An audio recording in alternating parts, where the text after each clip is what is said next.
Republic of Indonesia is coming in the room. So maybe we can all stand. Thank you.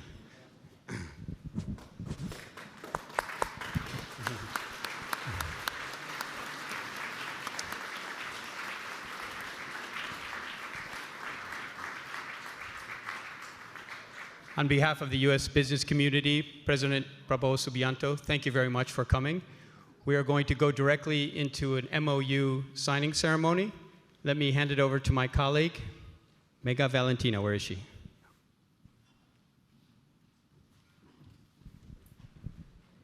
Thank you, Brian. Ladies and gentlemen, tonight we're honored to have the presence of the President of Indonesia, His Excellency Prabowo Subianto, to witness the signing of 10 agreements between the US and Indonesian companies. So first, we'd like to invite the first 5 sets of signatories. The first one, the agreement between the Minister of... Okay. Before we proceed, we would like to invite you to take your seats, please. Make it faster, please. Yes. Make it faster. Make it faster. Some presidents waiting there. Make it faster, okay? The first one, please welcome Freeport-McMoRan, PT Freeport Indonesia, and the government of Indonesia. Second set will be Cargill, PT Sorini Argo, or Cargill Indonesia, represented by AmCham Indonesia. National Cotton Council with Daehan Global, Pan Brothers, and Revo. Freeport-McMoRan will sign the agreement with Investment and Downstreaming Minister, His Excellency Roslan Roslani. To signatories, please approach the tables.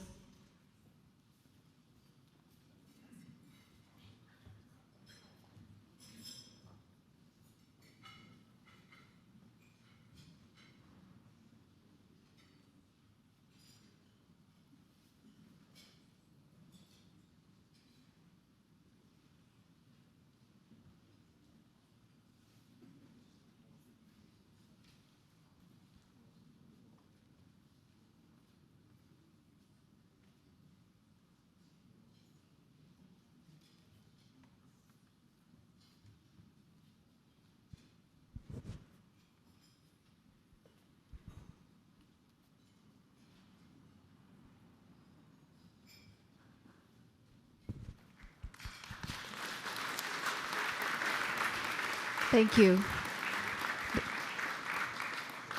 May we invite the second set of signatories, Asmindo Indonesia with Bingaman and Sun Lumber, Pertamina and Halliburton,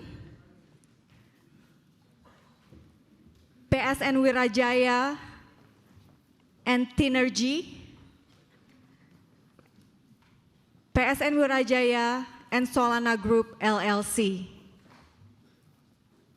Two signatories, please approach the stage and the table for the agreements.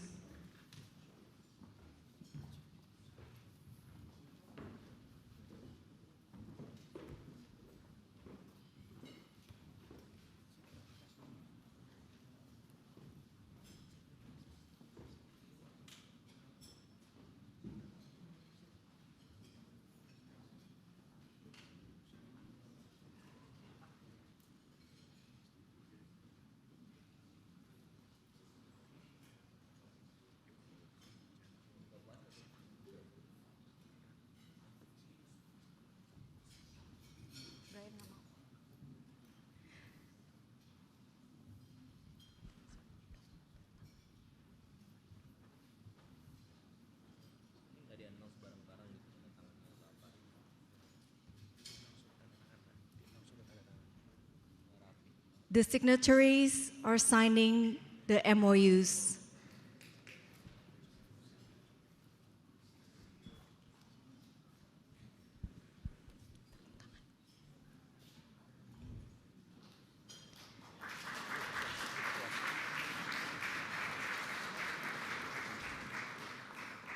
Thank you very much for the President of Indonesia and his ministers for witnessing these ceremonies. Thank you. We will proceed to the next sessions.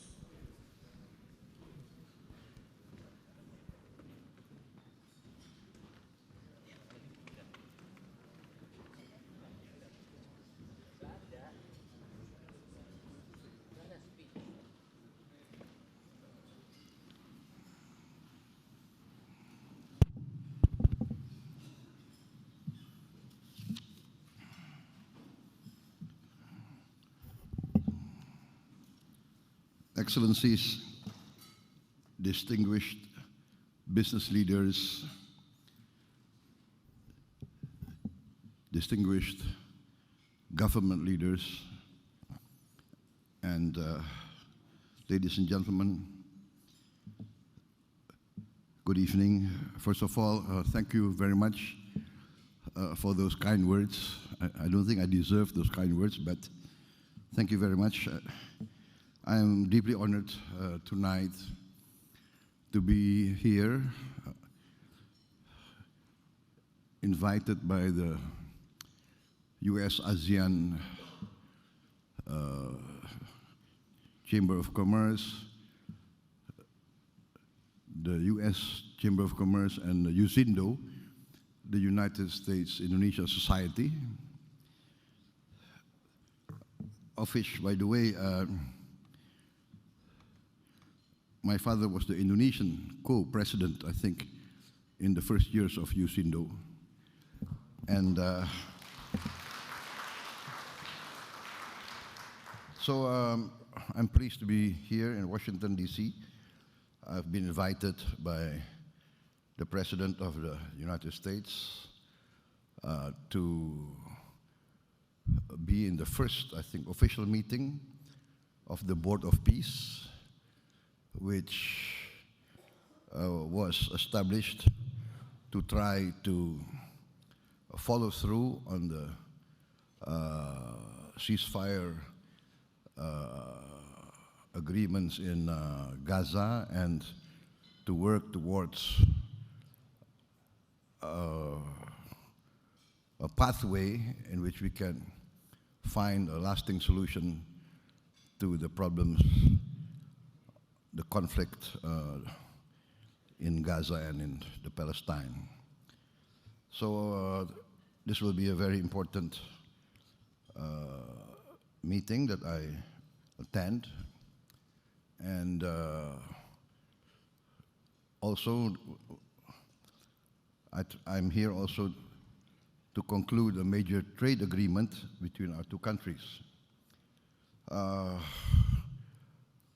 We have been negotiating very intensely for the past several months, and I think we have achieved a solid agreement on many issues. So I look forward to see this trade agreement as a major boost for continuing US-Indonesian economic partnership, economic cooperation. As you know, we signed several important agreements between Indonesian and US partners, some between the Indonesian government institutions, and some between Indonesian companies and US companies. And amongst them are the implementing agreements as a follow-up to the major points agreed upon between Indonesia and the US concerning trade balance between our two countries. So I'm very optimistic about the future of our relationship. As you know, Indonesia will always remember the role that the United States has played in our history. the U.S. Was instrumental in supporting our struggle for independence in the 1940s, 45 to 49. We were fighting a war of independence, trying to free ourselves from Dutch colonialism, and the U.S. was instrumental in supporting us. And throughout our early history, we always saw the United States helping us in our critical times. And I think this shows actually how at least the current leaders of Indonesia, we always try to teach the younger generation to never forget our friends who were friends in our times of need. So there are also friends who will be friends when everything is going well. I think in your idiom it's called fair weather friends. but it shows how old I am actually, right?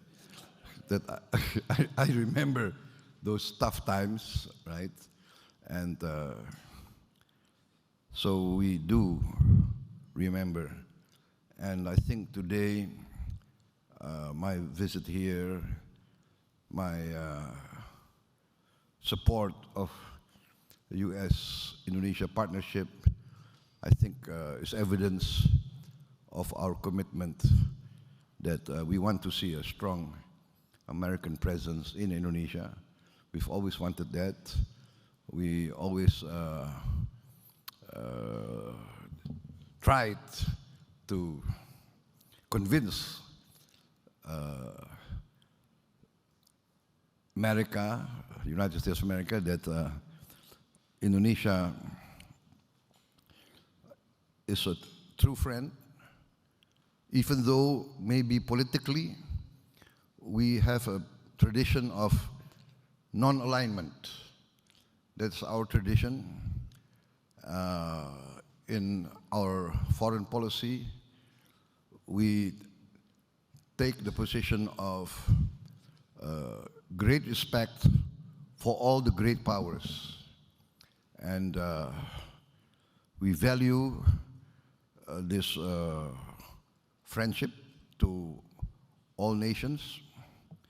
And in the end, we feel that we can be some sort of a bridge, some sort of a honest broker between great powers. We hope that in this planet of ours, that we feel this planet is getting smaller and smaller because of technology, because of science. I think there is a great need for collaboration, for cooperation, and I myself see that there is a great will on the part of the leaders of the United States now to try to create a climate of peace. This might not be satisfactory to many people, but at least we have to try to make the best of what we can. Therefore, in coordination and in close consultation with the other leading Islamic countries that have been invited by the President of the United States to join in the endeavors to try to achieve a lasting peace in Palestine. We remain committed to support this. We see this as an opportunity. Whatever the challenges that we face, there are challenges, there are tremendous difficulties, we recognize there are still obstacles to be overcome. But at least my position is at least we have to try and we have to do our best. So once again, we would like the best of relationship with the United States in all spheres, politically, economically, in the field of humanitarian assistance, in the field of protecting the environment. We have a strong potential to enhance this relationship. Indonesia has a lot of potential. We are we now realize, I think the region realizes that Indonesia is no longer the sleeping giant. We are starting to wake up a bit. And I think the region, even the world, now recognize that we have solid economic foundations. We have managed our economy prudently over the years. We have never defaulted, not once in our history. We have never defaulted on our debts. Even succeeding administration, succeeding governments will always respect the debts of previous governments, even though maybe they were very strong opponents of each other. But the tradition in our society is to respect our obligations, and this is the tradition that we have followed up to now. Indonesia has been more and more or less in our history a bit below the radar. We tend to be more inward looking because we have tremendous problems to overcome. A lot of our people are living in poverty. A lot of our people still face hunger. A lot of our children face malnutrition. And this I am determined to address. I am of the opinion that problems are to be solved head on.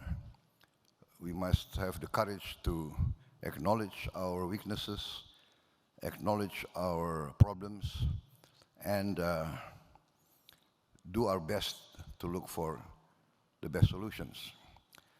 I've been in discussion with senior members of many American corporations a few hours ago, and there I emphasized that my government is aware of our strengths and our weaknesses.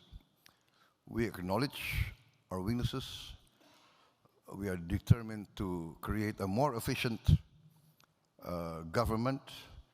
We are determined to have good governance. We are trying to create a new, let us say, a new generation of leaders, well-educated, well-trained, but also well-grounded in good administration, good governance, rational, logical, pragmatic management, pragmatic problem-solving regimes. So this new attitude that we are trying to foster in our young generation, we are speeding up in all fields. Of course, economically, we have to protect our resources, manage our resources well, and prepare the human element.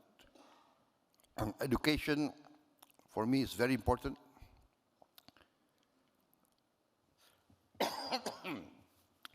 I am establishing 10 new universities. We're starting to build this year 500 new high-quality schools, working together, inviting foreign institutions of education to come to Indonesia. We're opening up the education sector. I've just come back from the United Kingdom and talking to great universities there. Oxford, Cambridge, Imperial College, King's College, University College London, etc., etc. And they are also very interested in coming to Indonesia. I'm also inviting American institutions to work with us in Indonesia. Education, fields of health. We have a shortage of 140,000 medical doctors, and we only graduate around 10,000 doctors a year.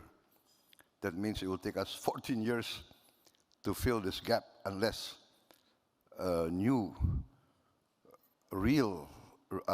effort is made. And that's why I'm creating these 10 new universities, which will be based on STEM, science, technology, engineering, mathematics, and medicine. So here I think also opportunity for the US. We have, I think, General Electric also building medical equipment in Indonesia, and we hope that they will increase their production. We will support it. There were some bureaucratic snags which we resolved very fast. And I did receive inputs a few hours ago from from some corporations complaining of very slow solutions to their problems. So thank you very much for this opportunity for me to get direct input that this is what I like, to solve problems very fast. And I think in the current age, speed is very important. Speed will help accelerate the rate of growth and the rate of progress. So, ladies and gentlemen, I think those are the points that I would like to make. My government is committed to fight against corruption, against malfeasance. We know we have a lot of problems. We have problems of smuggling, human trafficking. We have problems of illegal economic activities, illegal mining, illegal fishery, illegal logging. I just closed 1,000 illegal mines. 1,000 illegal mines. They were mining in protected forests. I also confiscated something like 4 million hectares of corporations that violated laws and regulations, that were operating outside their permitted areas, outside their concessions, etc., etc. We are dealing our problems head on. We are enforcing the law. We are attempting to create an atmosphere of the certainty of the legal process. I think this will all add to a climate of social stability, political stability, and will create an environment that is conducive for business and economic activities. Mr. Ackerson mentioned that I was in the military. After the military, I went to business. So I was also doing business in countries outside Indonesia. So I know, I have the experience of being also a foreign investor. We were in Kazakhstan, former Soviet Union. We were in Azerbaijan. So we know the concerns of foreign corporation and foreign business. And I think I'm proud to say that I have friends here, longtime friends, right? Like Mr. Ackerson, we were friends for how many decades? So I think he can testify of how we are committed, how we protect our foreign guests, how we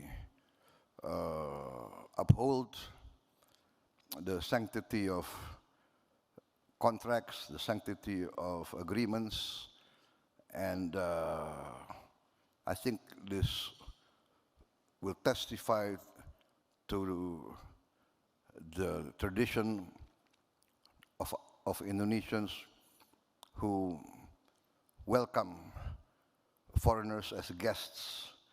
I think that's our tradition. All guests we consider must be protected. We can quarrel among ourselves, but for us foreign guests, or guests are, in our tradition, must be protected and must be valued. Ladies and gentlemen, I think I will cut my remarks here, yeah, because otherwise I tend to speak longer and longer than necessary. I think that's the